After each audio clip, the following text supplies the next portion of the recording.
या देवी सर्वभूतेषु विद्यारूपेण संस्थिता नमस्तस्यै नमस्तस्यै नमस्तस्यै नमो नमः। प्यारे बच्चों, आज हम मनुस्मृति में वर्णित संस्कार व्यवस्था के बारे में पढ़ेंगे।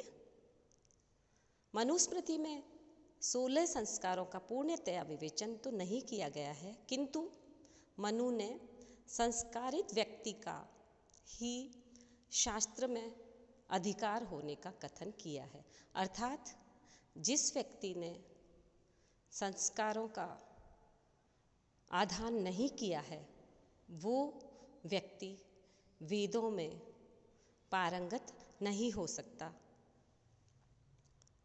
यहाँ हम मनुस्मृति में जो भी वर्णित संस्कार है उनका संक्षेप में हम विवेचन करेंगे। उनके बारे में मैं आपको संक्षेप में बताती हूँ। 16 संस्कारों में सर्वप्रथम संस्कार गर्भाधान संस्कार है, जिसमें मनु ने बताया है कि शोणित दर्शन से लेकर 16 दिन के पश्चात गर्भाधान का विधान किया गया है।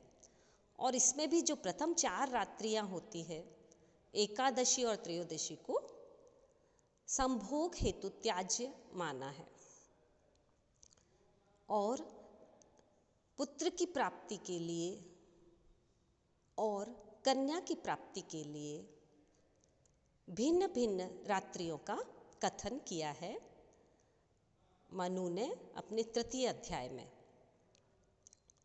दूसरा जातकर्म संस्कार है, जिसमें शिशु के जन्म के पश्चात नाभि छेदन के पूर्व ये संस्कार किया जाता है।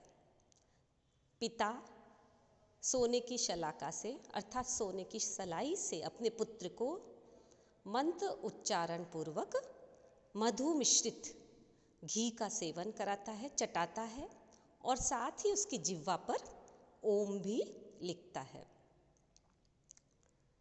तृतीय संस्कार है नामकरण संस्कार। जन्म से 10वें और 12वें दिन पुण्यतिथि हो, शुभ मुहूर्त हो और गुणयुक्त नक्षत्र हो, उसी दिन शिशु का नामकरण संस्कार किया जाता है। इसमें भी मनु के अनुसार ब्राह्मण, क्षत्रिय और वैश्य तथा शूद्र का अलग अलग नाम रखा जाना चाहिए। ऐसा उन्होंने दूसरे अध्याय के 32वें श्लोक में बताया है कि शर्मवद ब्राह्मणस्य अर्थात ब्राह्मण का नाम मांगलिक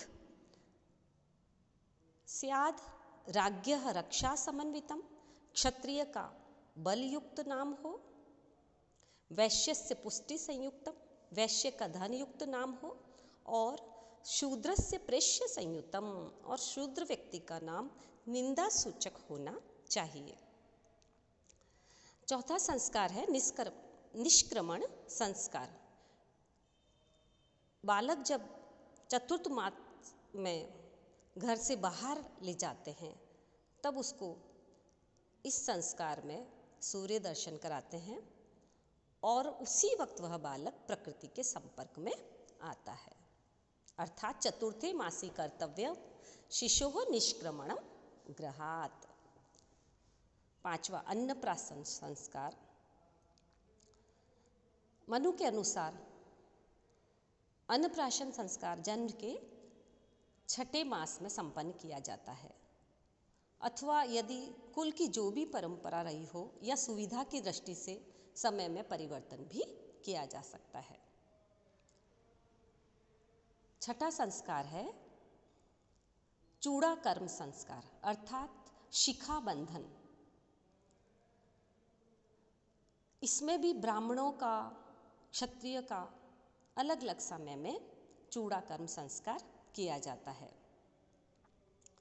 यह चूड़ा कर्म संस्कार जन्म से प्रथम और अथवा तृतीय वर्ष में भी किया जाता है, जो वैदिक मंत्र उच्चार के साथ ही करते हैं। सबसे महत्वपूर्ण है 7वां यानी उपनयन संस्कार। इसे उपनयन इसलिए कहा जाता है कि शिशु इस संस्कार में अपने गुरु के समीप जाता है। उप अर्थात समीप, नयन यानी ले जाना। इस संस्कार का ब्राह्मण, क्षत्रिय, वैश्य तीनों का अलग अलग समय बताया है। ब्राह्मण बालक का संस्कार 8वें वर्ष में किया जाता है, क्षत्रिय बालक का 11वें वर्ष में और वैश्य बालक का उपनयन संस्कार गर्भ से 12वें वर्ष में किया जाता है। किंतु ऐसा भी कहा जाता है कि यदि बालकों में यदि कुछ गुणों की उत्कृष्टता हो तो ब्राह्मण का 5वें वर्ष में, क्षत्रिय का 6ठे वर्ष में और वैश्य का 8वें वर्ष में यह संस्कार करना चाहिए। ऐसा मनु ने अपने 12वें अध्याय में बताया है। तत्पश्चात है केशांत संस्कार। ब्रह्मचारी के ब्रह्मचर्य अवस्था में रखे गए केशों का जो छेदन होता है वह इस संस्कार के अवसर पर किया जाता है। ब्राह्मण बालक का गर्भ से 16वें वर्ष में किया जाता है, क्षत्रिय का 22वें वर्ष में और वैश्य का 24वें वर्ष में। शास्त्र में उक्त विधि के अनुसार ही केशांत संस्कार संपन्न किया जाता है। केशांतः षोडशे वर्षे ब्राह्मणस्य विधीयते राजन्य बंधोर्द्वाविंशे वैश्यस्य द्वयाधिके ततः। अध्याय में यह वर्णित है। तत्पश्चात समावर्तन संस्कार किया जाता है। विद्या अध्ययन समाप्ति के पश्चात गुरु गृह से वापस लौटते समय किया जाने वाला यह संस्कार समावर्तन अर्थात गुरु के पास से पुनः अपने गृह को लौटना। मनु ने इसे स्नान संस्कार तथा समावर्तन संस्कार दोनों ही नाम दिए हैं।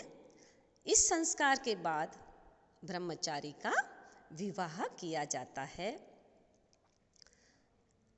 इन दोनों संस्कार के मध्य में पढ़ता हुआ ब्रह्मचारी स्नातक कहलाता है।